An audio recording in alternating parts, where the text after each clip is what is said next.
Olá pessoal, tudo bem com vocês? Dando continuidade então ao nosso propósito de leitura da Bíblia, hoje no capítulo 25 e 26 do livro de Deuteronômio.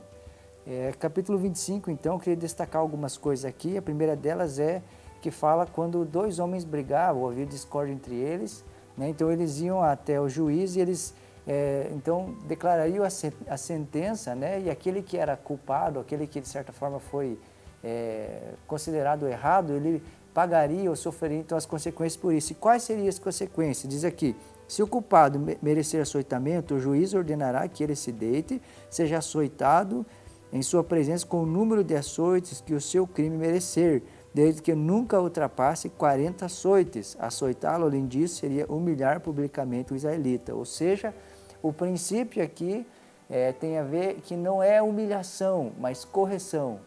Não é fazer a pessoa, né, de certa forma, se sentir mal, humilhada diante de todos. Não, tem o propósito de corrigir, de levantar essa pessoa, de ela ver seus erros, né, ser castigado por eles, mas não ferir, se é que eu posso dizer assim, a sua reputação, né, porque o próprio texto diz que o propósito não era humilhar, né, mas corrigir.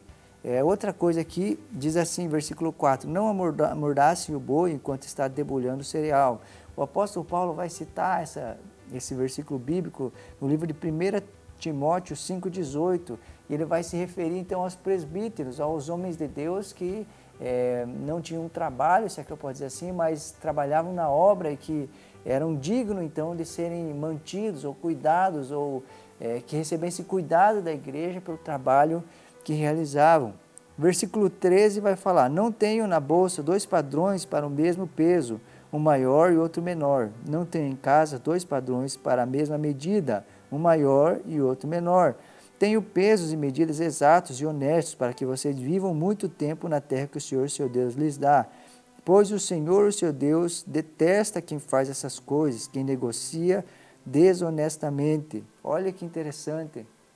Deus está falando aqui há muitos anos atrás sobre desonestidade em relação a pesos, ou seja, em vender algo que não para o mesmo peso, preços diferentes, ou uma maneira de burlar as pessoas, ou enganar as pessoas, ou elas comprarem um tanto, mas receberem uma coisa que não é aquilo que compraram. Isso tem a ver com desonestidade, né?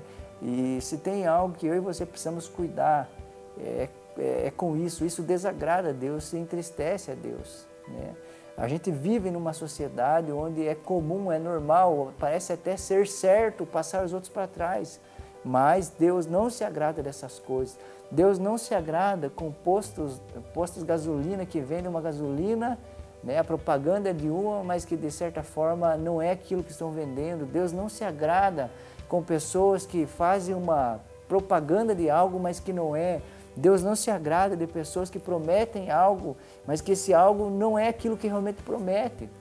Isso é ser desonesto, isso é agir com injustiça, deslealdade. Deus não se agrada dessas coisas. Quero pedir a você, meu irmão, minha irmã, que tem negócio ou que trabalha com certas coisas, eu sei que não é fácil. Eu sei que os dias de hoje há tantos juros, há juros abusivos, é difícil talvez manter uma empresa, um negócio.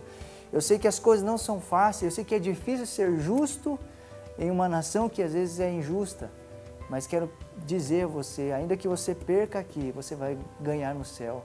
Ainda que você talvez não ganhe tudo o que poderia ganhar sendo desonesto, mas no céu você vai ganhar muita coisa, porque você escolheu ser fiel a Deus mais do que talvez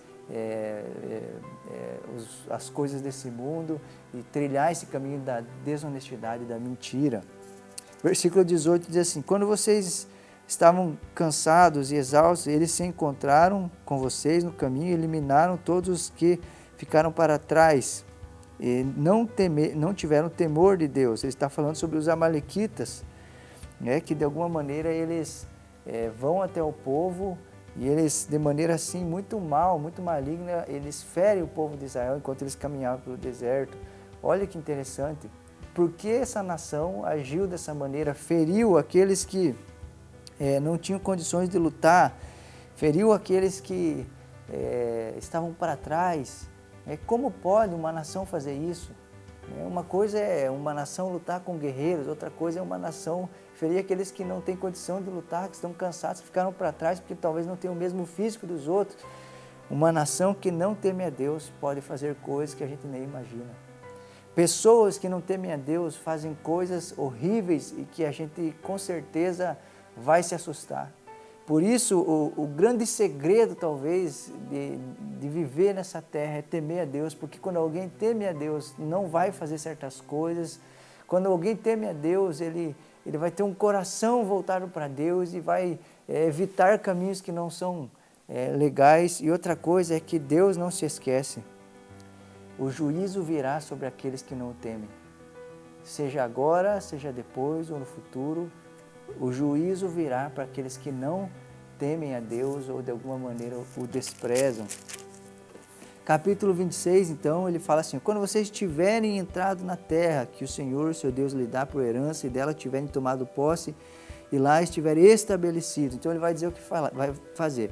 Apanhem fruto, ele fala sobre ir ao local certo, então vão dizer ao sacerdote, vão fazer um discurso ao sacerdote, e esse discurso tinha a ver com, narrando, se é que eu posso dizer assim, toda essa saída deles do Egito e contando essas coisas, trazendo a memória, e também uma coisa que não vai faltar eles iam se alegrar.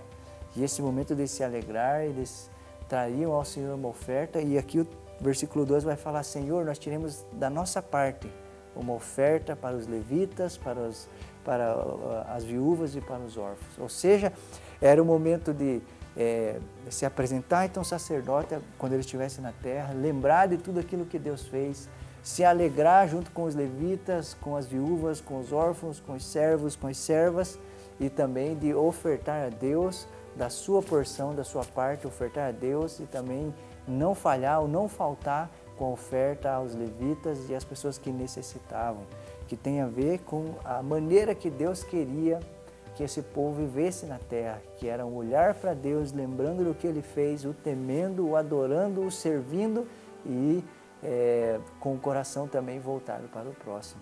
Que a gente possa olhar tudo isso. Essa é a maneira que Deus espera que a gente viva, essa é a maneira que Deus espera que a gente o sirva, o temendo, o honrando, lembrando sempre daquilo que Ele fez por nós, lembrando do outro, do próximo, daqueles que não têm e daqueles que há uma responsabilidade sobre nós em cuidar deles. Que Deus te abençoe e até a próxima.